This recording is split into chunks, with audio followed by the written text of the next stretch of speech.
Assalamualaikum warahmatullahi wabarakatuh.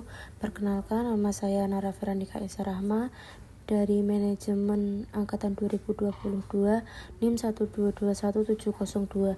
Di sini saya akan menjelaskan penugasan ujian akhir semester, yaitu mereview penugasan setelah UTS.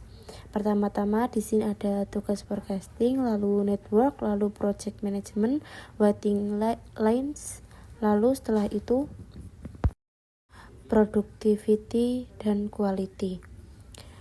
Setelah itu kita masuk ke yang pertama, yaitu tugas forecasting.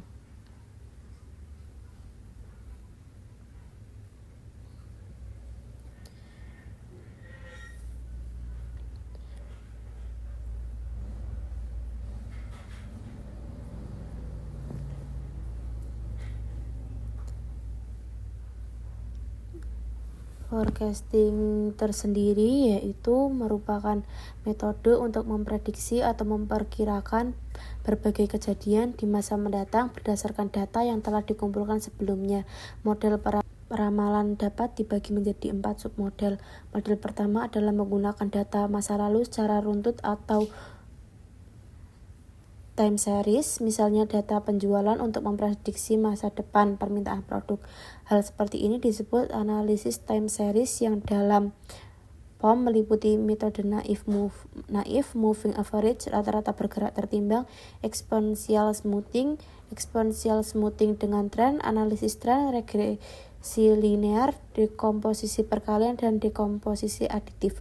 Lalu yang model kedua adalah untuk situasi di mana satu variabel, misalnya permintaan, adalah fungsi dari satu atau lebih variabel atau variabel bebas yang disebut dengan regresi sederhana, hanya satu variabel bebas, atau regresi berganda, variabel bebas lebih dari satu. Lalu selanjutnya network.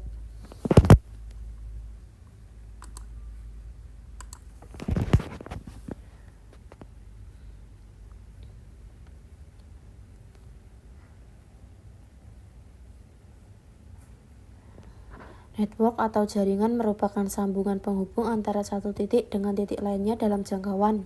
Ada 3 macam network model, yaitu minimum spanning tree, maximal flow, dan short route.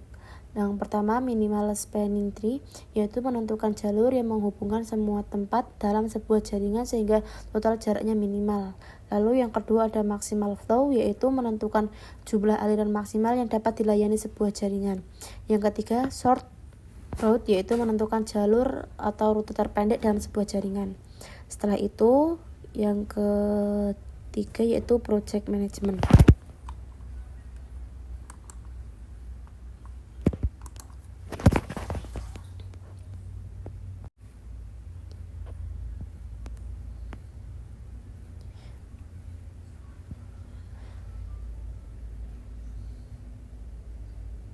Manajemen proyek digunakan untuk memperkirakan jangka waktu proyek dan menentukan aktivitas proyek mana yang bersifat kritis. Manajemen proyek secara umum mencakup 3 fase, yaitu perencanaan, penjadwalan, pengawasan, dan pengendalian. Teknik yang paling umum digunakan adalah teknik telaah dan evaluasi program dan metode jalur kritis. Keduanya bisa dikatakan merupakan satu kesatuan. Untuk teknik telaah dan evaluasi program, aktivitasnya berbasis pada jalur atau activity on arch atau AOA.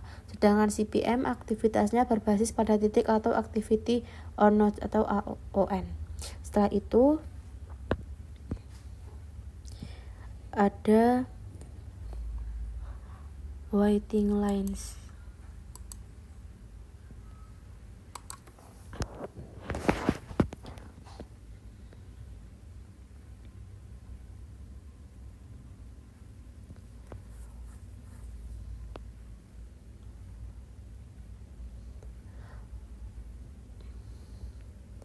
Model waiting lines ini digunakan untuk menciptakan model antrian yang menguntungkan bagi produsen, yaitu meminimumkan biaya dan sekaligus menguntungkan bagi konsumen, mengurangi atau meminimumkan waktu menunggu bagi konsumen.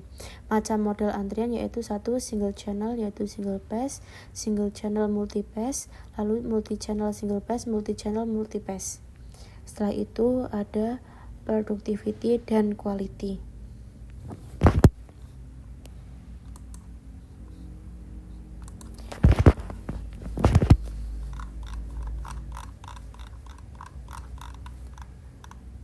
Produktivitas didefinisikan sebagai rasio output untuk input. Dengan program POM ini memungkinkan untuk menghitung produktivitas dengan sejumlah input dan sejumlah periode waktu.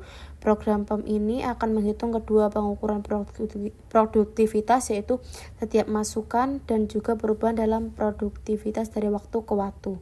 Tujuannya menghitung perbandingan antara hasil yang dicapai dengan keseluruhan sumber daya yang digunakan. Lalu setelah itu ada quality control. Tujuannya tersendiri yaitu menghitung secara agar memonitor keandalan dalam memenuhi standar kualitas terjaga.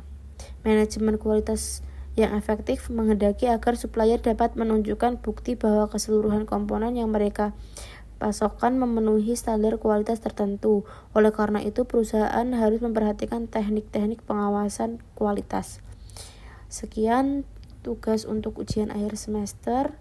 Kurang lebihnya mohon maaf dan terima kasih. Wassalamualaikum warahmatullahi wabarakatuh.